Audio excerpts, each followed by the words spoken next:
Un resumen de la fundación, conexiones, entre otras cosas, de la SM Entertainment. SM Entertainment fue fundada en 1995 por Lee Soo-man, un ex cantante surcoreano que estudió ingeniería en California. Mientras vivía en Estados Unidos en los años 80, Lee observó el éxito global de artistas estadounidenses como Michael Jackson y soñó con crear algo similar en Corea. Regresó a su país, convencido de que el futuro del entretenimiento estaría en el Star System occidental, crear ídolos cuidadosamente entrenados desde cero.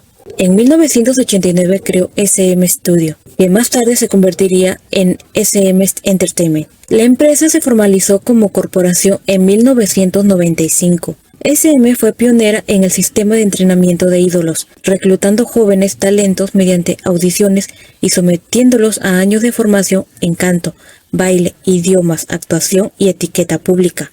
Este sistema se convertiría en la base del K-pop moderno.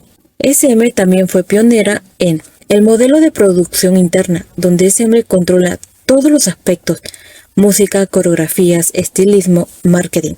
La expansión global, especialmente en mercados como Japón y China. El uso de tecnologías avanzadas como realidad aumentada, inteligencia artificial y la creación de avatares virtuales como en aespa. A lo largo de los años, SM ha creado algunos de los actos más influyentes del K-pop. H.O.T. 1996, el primer boy group moderno de Corea que marcó el inicio del fenómeno ídolo. S.E.S. 1997, el primer girl group de SM, pionera del estilo cute and sexy. BoA 2000, la reina del K-pop, abrió el mercado japonés a los artistas coreanos. TVXQ, DBSK 2003, ídolos panasiáticos, rompieron récords en Japón y Corea. Super Junior 2005, ayudaron a expandir el K-pop al mercado chino. Girls' Generation SNSD 2007, redefinieron el éxito femenino en el K-pop. SHINee 2008, conocidos por sus vocales y sincronización de baile impecables. EXO 2012, un fenómeno global, divididos en subunidades coreana y china. Red Velvet 2014, popularidad tanto nacional como internacional. NCT 2016, presente, proyecto experimental con múltiples subunidades. 127, Dream, WayV, etc. aespa 2020, grupo con conceptos de realidad virtual y avatares digitales. SM ha formado alianzas estratégicas con empresas como Avex Group, Japón, Tencent Music, China, Capitol Records, Universal Music Group, Estados Unidos. En 2023, Hybe, la empresa detrás de BTS, intentó adquirir el control de SM, lo que provocó un conflicto interno conocido como la Guerra de las Grandes Agencias. Finalmente, Kakao, una poderosa empresa de tecnología coreana, adquirió una parte significativa de SM, lo que estabilizó la compañía. SM6C maneja actores, programas de televisión y producciones. Label SJ, dedicado exclusivamente a Super Junior. Scream Records, sello de música electrónica. SM Classics, división de música clásica orquestal. Studio Gwanja, desarrollo de contenidos para el metaverso. SM es reconocida por ser la empresa pionera del K-pop moderno, la primera en profesionalizar y estandarizar el entrenamiento de ídolos, clave en la ola Hallyu o la coreana, que llevó la cultura surcoreana al mundo, un referente en cómo funciona tecnología, música y cultura pop. Bueno, a partir de aquí quiero fijarme de un grupo en específico y es sobre DBSK. Todo comenzó a comienzo del nuevo milenio, cuando la maquinaria de SM Entertainment buscaba crear un grupo masculino que fuera el sucesor espiritual de Hot, que ya había marcado un precedente como fenómeno adolescente. Lee Soo-man, el fundador de SM, tenía una visión muy clara: crear un grupo vocal, no solo visual, uno que pudiera competir con las boy bands occidentales como Backstreet Boys y NSYNC, pero con un sonido y estética asiáticos. No quería solo caras bonitas, sino cantantes con rango y armonía vocal. El resultado de esa búsqueda se llamó Don Bang Shinki, conocidos internacionalmente como DBSK y en Japón como Toho Shinki. Su nombre de origen chino significa Dios en naciente celeste, una frase grandilocuente y ambiciosa que refleja el objetivo que SM tenía para ellos: conquistar no solo Corea, sino toda Asia. La imagen mitológica del nombre fue cuidadosamente elegida para transmitir poder, misticismo y grandeza, elementos clave para diferenciarse del resto de grupos. El proceso de entrenamiento que vivieron los miembros de DBSK fue extremo, incluso dentro de los estándares del K-pop. Kim Jung-soo fue el primero en unirse a SM como trainee a los 12 años. Su entrenamiento duró casi 6 años completos, una rareza incluso en ese entonces. Su caso fue tan extremo que su voz cambió por completo durante la pubertad y debió volver a entrenar desde cero. Jae-young llegó como un adolescente de origen humilde, proveniente de una familia adoptiva. Durante sus años de trainee dormía en estaciones de metro y trabajaba como repartidor para poder sobrevivir. Juno, antes de debutar, sufría de problemas estomacales por hambre y tuvo que someterse a cirugía dental porque le habían explotado las encías. Yoo-chun, llegado desde Estados Unidos, tenía problemas para adaptarse culturalmente. Cambió todo por seguir la música. Changmin, el menor, fue elegido no solo por su registro vocal, sino por su capacidad de armonizar con los demás. Entrenaba mientras iba al colegio y sufrió constantes crisis nerviosas por la presión. Finalmente, en diciembre de 2003, la alineación final quedó definida con 5 integrantes. Jung Yuno, nacido el 6 de febrero de 1986, líder del grupo proveniente de Gwangju, poseedor de una presencia imponente y habilidades de baile potentes. Kim Jae-young, Hiro Jae-young, nacido el 26 de enero de 1986, de apariencia etérea y voz aguda y emotiva, considerado el visual del grupo. Park Yoo-chung, Miki Yoo-chung, nacido el 4 de junio de 1986, trasladado desde Estados Unidos con inglés fluido y un tono vocal profundo.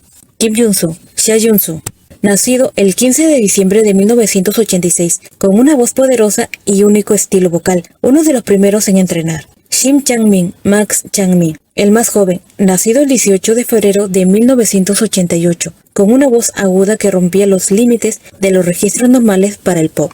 Su debut oficial fue el 26 de diciembre de 2003, en un escenario televisivo compartido con Boa y Britney Spears, lo que ya mostraba la magnitud del proyecto. Interpretaron el tema Hug, una balada suave que mostraba sus voces armonizadas. No fue un éxito inmediato, pero con el tiempo se convirtió en un clásico del K-pop. En 2004, sacaron su primer álbum, Triangle, una mezcla entre pop, rock sinfónico y dance, con colaboraciones junto a artistas de SM como Boa y The Tracks. A medida que pasaban los meses, el público empezó a notar que The BSK no era un grupo de ídolos genéricos. Sus presentaciones eran vocalmente exigentes y cada miembro aportaba algo específico. Pero el verdadero salto vino en 2005, cuando SM los llevó al codiciado mercado japonés. La estrategia fue paciente y meticulosa, no como otros grupos que hacían una simple traducción de sus canciones. The BSK se reentrenó para el público japonés. Estudiaron el idioma, adoptaron nuevas reglas de etiqueta y se inscribieron en un programa de formación cultural. Firmaron con Avex Trax, una de las mayores discográficas de Japón, y comenzaron desde cero en ese país, cantando en centros comerciales, radios locales y eventos pequeños.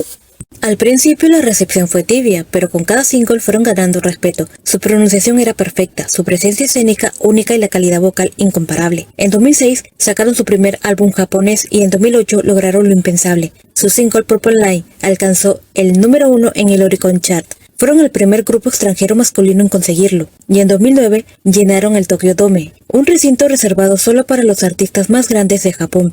Todo fue lindo en cuanto a sus ventas, conciertos, fans apoyándolos, pero hay ciertas cosas no tan lindas que tuvieron que pasar, de menor a mayor grado. Todos compartieron dormitorios minúsculos, sin calefacción, y una vida absolutamente controlada, sin celulares, sin visitas, sin escapadas. Lo que vestían, decían y comían estaba monitoreado por sus managers. Todo era parte del moldeo que SM exigía para fabricar superestrellas. A medida que el grupo fue creciendo en popularidad, la situación se volvió más difícil. En Corea no solo grababan discos, hacían programas de variedades, entrevistas y comerciales, sino que volaban constantemente a Japón para hacer promoción allá, grabar en estudios distintos y participar en shows nipones. Dormían menos de 3 horas por noche. Las enfermedades eran frecuentes: infecciones respiratorias, colapsos por agotamiento, lesiones musculares. La empresa, sin embargo, no pausaba las actividades. Y no solo eso, no solo pasaron momentos difíciles con la empresa, sino también con otro tipo de fans, que son los antifans y Sasaeng. Uno de los incidentes más aterradores ocurrió en 2006, cuando un antifan le envió a Yuno una bebida envenenada. Yuno, que estaba grabando en un estudio de televisión, recibió una bebida aparentemente regalada por una fan. Como no quería parecer maleducado, la tomó. Poco después colapsó y comenzó a vomitar sangre. Fue llevado de urgencias al hospital. Se descubrió que la bebida contenía pegamento industrial. Afortunadamente, no la bebió por completo, lo que le salvó la vida. La autora fue una antifan menor de edad, que posteriormente fue arrestada, pero lo más sorprendente fue la reacción de Yuno. Decidió no presentar cargos, diciendo que quizás ella estaba pasando por algo en su vida que la hizo actuar así. El gesto fue admirado por muchos, pero también criticado por otros, que pensaban que la indulgencia era peligrosa. Año después, en entrevistas, Juno confesó que ese episodio lo dejó con trauma, que no volvió a aceptar bebidas o alimentos de desconocidos y que durante un tiempo desarrolló ansiedad cada vez que veía fans acercarse sin aviso. Otro caso notorio fue el de Yuchu, quien rompió en llanto durante una entrevista cuando se reveló que tenía más de 20 números de Sasaeng en su celular, que lo llamaban día y noche, incluso a las 3 de la mañana, respirando fuerte sin decir palabra. Esto no es amor, eso es tortura, dijo. Las Sasaeng son fans obsesivas que cruzan los límites de la privacidad hasta niveles criminales. Los miembros de DBSK, especialmente en su pico de popularidad entre 2006 y 2009, fueron perseguidos las 24 horas por Sasaeng que hackeaban sus celulares para escuchar llamadas, instalaban cámaras en los estacionamientos de sus dormitorios, contrataban taxis para seguirlos todo el día, incluso pagando sumas altas para seguirlos por ciudades enteras. Se infiltraban en sus dormitorios o en los baños de los estudios. Enviaban cartas escritas con sangre menstrual. Colocaban dispositivos de rastreo en sus maletas y coches. La paranoia llegó a tal punto que SM tuvo que cambiar el sistema de seguridad en sus dormitorios varias veces al año, instalar cámaras nuevas e incluso mover a los miembros a diferentes departamentos sin avisar públicamente. Pero aún en medio de esta tormenta, DBSK se mantuvo activo durante años. Pero también cabe mencionar que realmente hay fans que los apoyan sin hostigamiento alguno, un club de fans llamado Casiopeia. La historia de Casiopeia, el fandom oficial de DBSK, no puede separarse del grupo mismo. Casiopeia no fue simplemente una base de fans, fue una fuerza social, cultural y emocional, comparable a un ejército organizado con disciplina, lealtad y una pasión que trascendía la lógica. Todo comenzó oficialmente en 2004, poco después del debut de DBSK SM Entertainment. Designó a Casiopeia como el nombre del club de fans coreano. El nombre venía de la constelación Casiopeia, que tiene 5 estrellas principales, igual que los 5 miembros del grupo. Las fans adoptaron ese símbolo como estandarte, 5 puntos de luz que, unidos, formaban algo eterno. En Japón el nombre oficial fue Big East, mientras que en China era TVFXQ Family, pero Casiopeia fue la que tuvo más peso a nivel emocional y simbólico. Desde sus inicios, Casiopeia se convirtió en uno de los clubes de fans más grandes del mundo, con más de 800.000 miembros registrados solo en Corea del Sur. Sus colores oficiales eran el rojo perla y en cada concierto, el mar rojo iluminado por los lightsticks se volvió una marca visual inconfundible. Organizaban campañas solidarias, hacían colas de días para conseguir entradas, compraban discos en masa para asegurar los primeros lugares en los charts y enviaban regalos cuidadosamente pensados para cada miembro. Fue un fandom que, en muchos aspectos, pioneros en estrategias que hoy son comunes en el K-pop, votos masivos, traducción de contenido, envío de comida a estudios de grabación y protestas colectivas. Pero la lealtad extrema también los llevó a la guerra cuando ocurrió lo impensable, la separación del grupo en 2009. En ese mismo año, 3 de los 5 chicos del grupo no aguantó más y demandaron a su compañía, haciéndose esto público. La demanda de Jaehyun, Yuchun y Junsu contra SM Entertainment en 2009 fue un momento crítico e histórico en la industria del K-pop. Lo que parecía el grupo más exitoso de Asia, de pronto se vio envuelto en una tormenta legal que destapó el lado más oscuro del sistema idol: contratos abusivos, sobreexplotación, manipulación y el silenciamiento de artistas. Todo comenzó oficialmente el 31 de julio de 2009, cuando Kim Jae-young, Park Joo-chun y Kim Jong-soo presentaron una demanda en el Tribunal Central de Seúl para invalidar sus contratos con SM Entertainment. Pero esa fue solo la superficie. En realidad, la presión y el malestar venían de años atrás. TVXQ debutó en 2003 y para 2006 ya eran una máquina de generar dinero. Sus giras, discos, mercancía, publicidad, todo sumaba millones, pero los miembros no veían ni una fracción justa de esas ganancias. Su contrato original con SM era de 13 años, sin contar el servicio militar obligatorio. Por lo tanto, podía extenderse más. Ese tipo de contrato se conocía como un contrato esclavo, un término que empezaría a circular con fuerza a partir de este caso. Los 3 demandantes argumentaron que el contrato era excesivamente largo y restrictivo. SM se quedaba con casi todo el dinero, dejando a los miembros con una pequeña fracción. Las decisiones sobre sus horarios, salud y vida privada eran completamente controladas. Había falta de transparencia en los informes financieros. No sabían cuánto ganaban realmente ni en qué se gastaba el dinero. Uno de los detonantes clave fue cuando los 3 miembros decidieron invertir en una empresa de cosméticos llamada Creview, fuera de las actividades del grupo. SM se opuso rotundamente, alegando que eso podía dañar la imagen del grupo, y los presionó para que se retirara. Pero los 3 se negaron. Fue entonces cuando la relación interna se rompió. SM los acusó de anteponer negocios personales al grupo, mientras ellos empezaron a darse cuenta del nivel de control que la compañía tenía sobre sus vidas.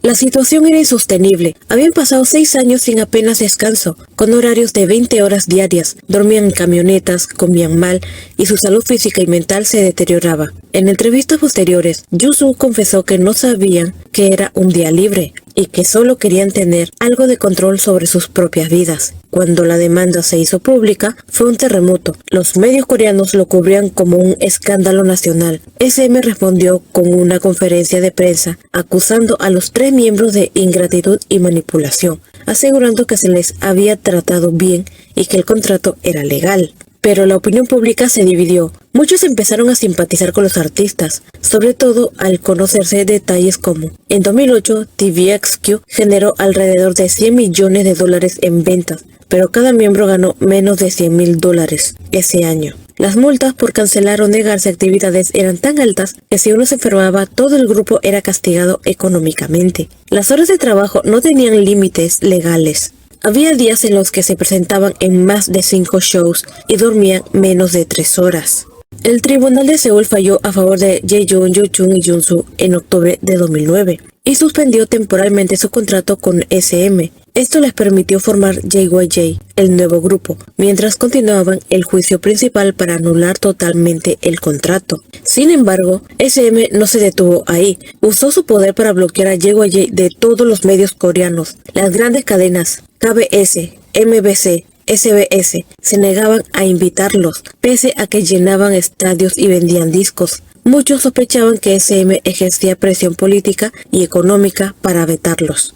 Mientras tanto, en Japón, Avex Trax, que originalmente apoyaba a JYJ, suspendió sus actividades en 2010, alegando problemas contractuales. La verdad detrás fue más compleja. Avex intentó quedarse con los derechos de imagen de los 3 miembros, y cuando estos rechazaron firmar una renovación exclusiva con términos opresivos, la empresa los vetó indirectamente. JYJ demandó a Avex en Japón y ganó el juicio en 2013, recibiendo una compensación financiera por daños y la anulación de las restricciones. Pero para entonces ya habían sido prohibidos en la mayoría de programas de televisión japoneses y coreanos. Su visibilidad como grupo fue severamente limitada.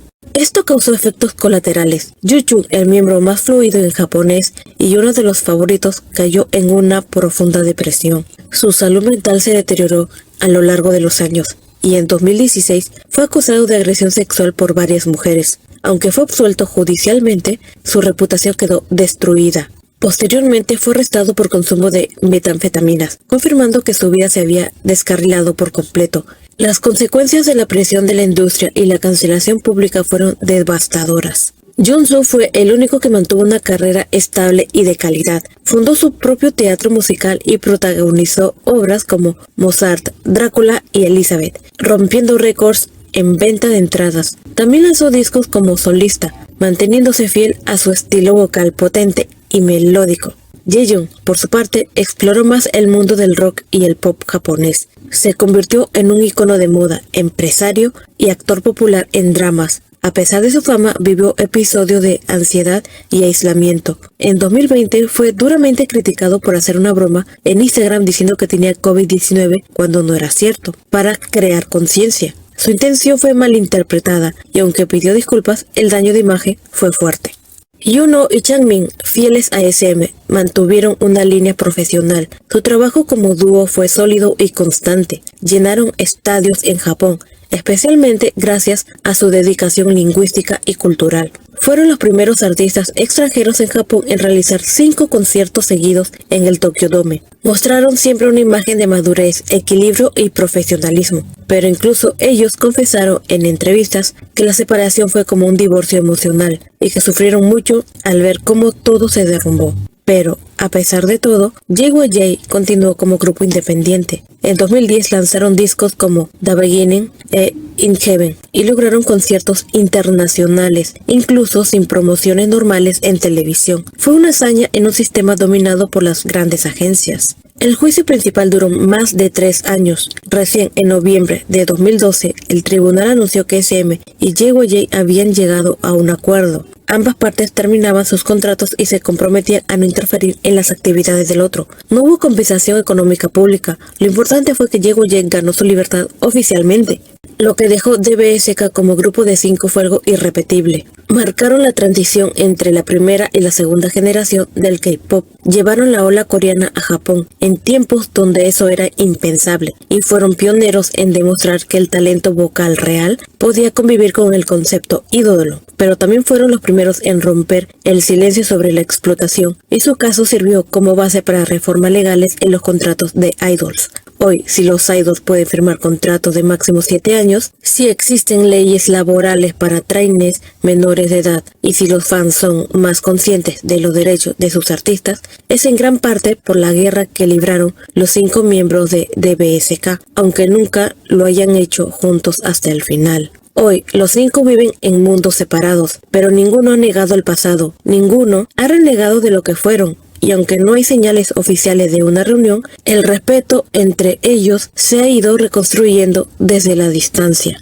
Cassiopeia, por su parte, nunca ha dejado de soñar. En redes como X, antes Twitter, aún se venden mensajes como Always Keep the Faith. Y cada aniversario de debut, miles de fans publican ediciones con fotos de los 5, canciones antiguas y textos que dicen gracias por haber existido juntos. Porque en el fondo, aunque no vuelvan a cantar en el mismo escenario, la historia de TVXQ no puede reescribirse sin cada uno de ellos y su impacto en el K-pop como grupo, como individuos, como símbolo de lucha y renacimiento, sigue marcando a generaciones enteras. Pero con el paso de los años, la censura fue perdiendo fuerza. En 2015, durante un fan meeting en Japón, Yuno se quebró emocionalmente cuando habló sobre el pasado y dijo, a veces 5 voces suenan más hermosas que 2, pero también quiero que valoren lo que hacemos ahora. Sus palabras fueron interpretadas como una alusión directa a sus antiguos compañeros. El silencio del público fue total. Algunos lloraron. Changmin, a su lado, bajó la cabeza.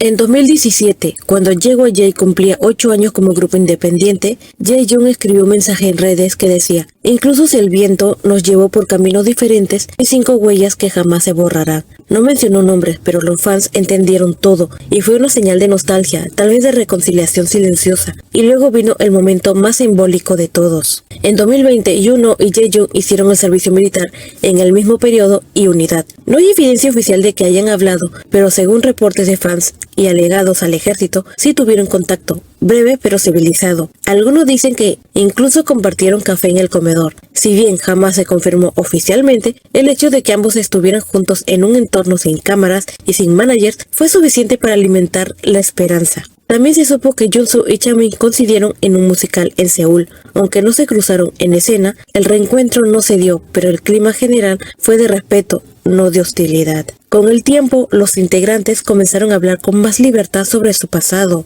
Junsu, en una entrevista con el programa Hidden Singer, mencionó que los años con TVXQ fueron los más puros y los más difíciles también, y dejó claro que nunca renegó de esa época. Jaehyun en Japón continuó usando indirectas. En un concierto de aniversario, antes de cantar una balada nostálgica, dijo, esta canción fue escrita para 5 personas, ya no la cantamos juntos, pero está viva.